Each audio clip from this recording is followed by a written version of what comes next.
Well, good morning. Today is Friday, the 14th of March, and today we are in Proverbs chapter 10. We're going to be looking at verses 11 through 21 as Solomon continues. He says, "The mouth of the righteous is a fountain of life, but the mouth of the wicked conceals violence. Hatred stirs up strife, but love covers all offenses.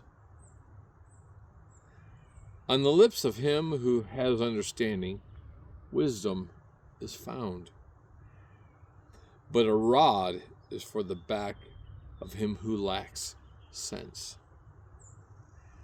The wise lay up knowledge, but the mouth of a fool brings ruin near. A rich man's wealth is his strong city. The poverty of the poor is their ruin.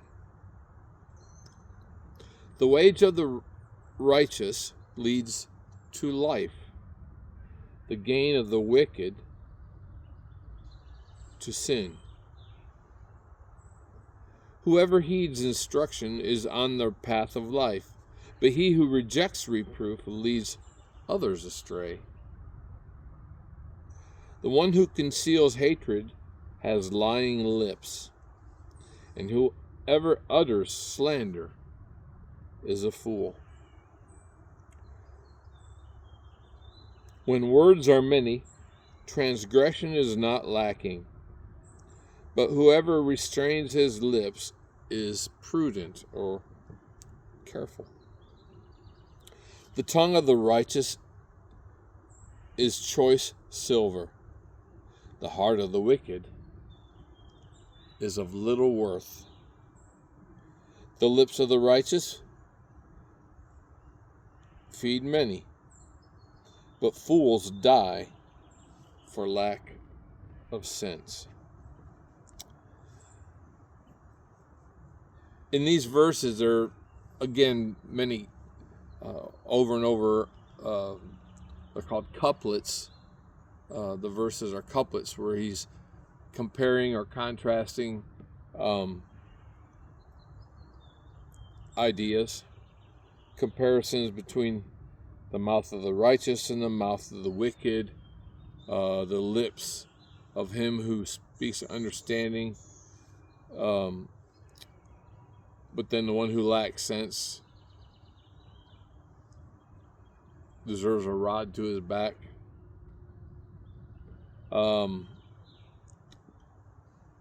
The difference between the wise and the foolish, the rich and the poor.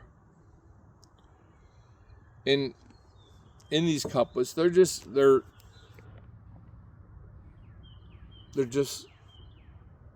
wisdom statements, proverbs.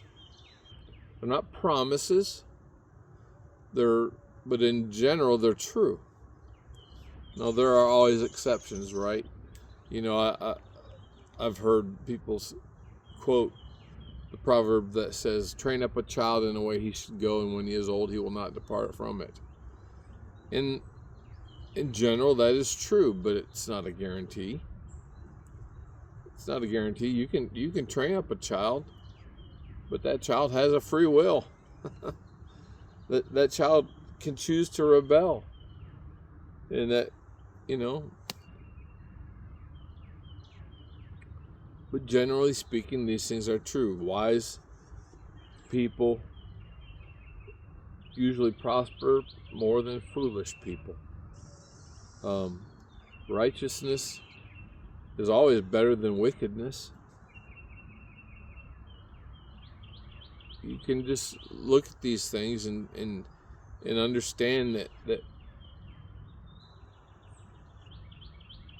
they give us a word of encouragement, but they also give us a word of warning. They give us an encouragement to make wise choices, and they give us a word of discouragement to not be foolish. And so sometimes people need to hear the truth. And what the Proverbs does is it repeats these same things over and over maybe a little different way each time, but they just kind of drive home the idea that, look, if you want to live a long life and be somewhat prosperous, don't make dumb mistakes. Don't make foolish choices. If you're foolish, if you lack sense, you're going to wind up with a rod on your back. You're going to be disciplined. You're going to be at odds with the law. You're not going to prosper. And these are just the truths that, all society kind of sees these things. But Solomon, in his wisdom, God spoke to him and gave these words to share with us, to maybe lead someone to change. And that's the point, isn't it? The Word of God was given to us to convict us, to guide us, to teach us. And it all boils down to whether or not we're willing to heed the Word of God. So as we read this passage and we just think about it in general terms, what it's talking about, he mentions the tongue or the mouth repeatedly in these verses. The tongue of the righteous is choice silver. The lips of the righteous feed many. The mouth of the righteous is a fountain of life. The lips of him who has understanding, on his lips wisdom is found. The one who conceals hatred has lying lips. But whoever restrains his lips is prudent. Over and over again, he talks about the mouth, the lips, the words that we say. I think he's trying to drive home the fact that we need to watch what we say. Jesus, while talking with the Pharisees one time, they were criticizing him and his disciples for not eating or not washing properly. They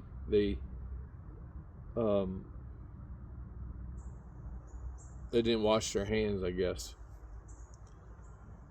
Ceremonially washing as was prescribed. And Jesus made a point. He said, look, it's not what you eat that defiles a man, it's what comes out of your mouth that defiles you. It's not what you put in that defiles you, that makes you dirty, it's what comes out of your mouth that makes you dirty. And Jesus was teaching them that the words of their mouth were vile. The words of their mouth were wicked. They were deceptive. They were evil. And so the point that Jesus was making is basically the same point that Solomon is making here. Keep your tongue. The lips of the righteous are a fountain of life.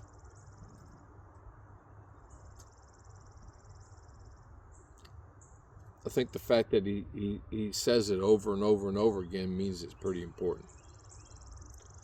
So be careful how you talk to others. Be careful how you speak. And let me just say one thing, and be done for the day. I know that sometimes it's hard to control our tongue.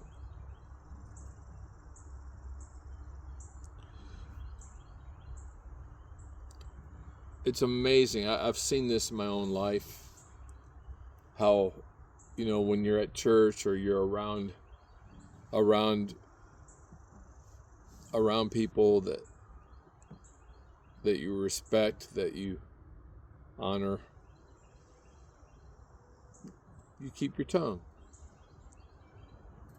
But then sometimes you're around others and you let your guard down. I've seen this so many times. I've confessed this to my family. They know. It's frustrating when you can go to church and speak kindly to everyone else, and then you're tired and you come home and the kids do anything and you just bark at them like a dog.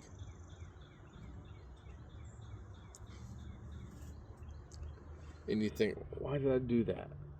What is wrong with me? Self-control is not easy. But, I think what happens a lot of times is when we're out in the public eye, we can hold up. But then when we get home, sometimes we let our guard down. When we get comfortable, we let our guard down. And we relax our restraint on that tongue. And I've been convicted of that over the years. How can I be kind to everyone and then come home and yell at my kids when they do something?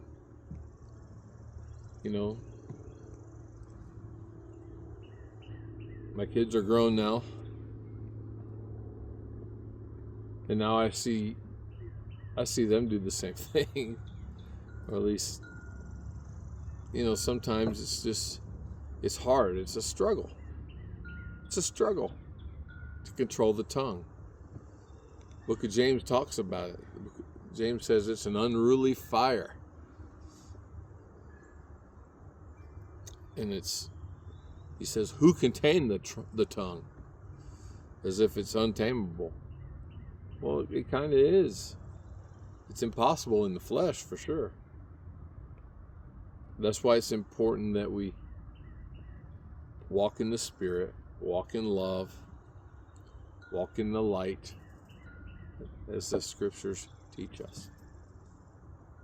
And if you struggle with your tongue,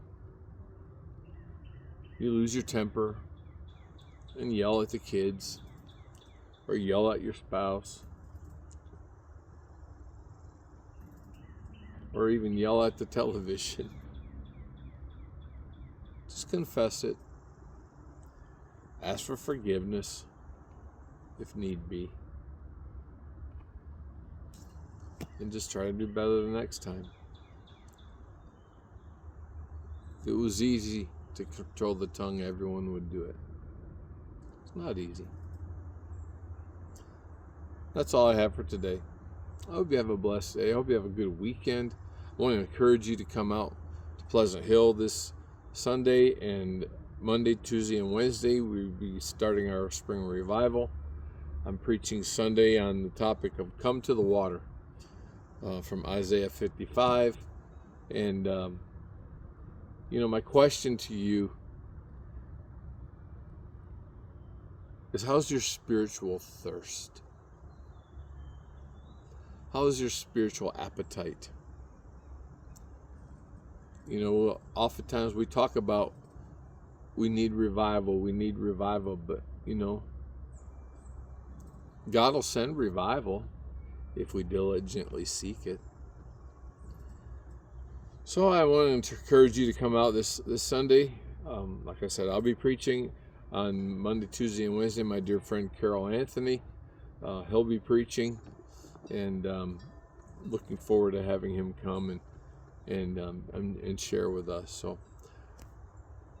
we'll see you again on Monday.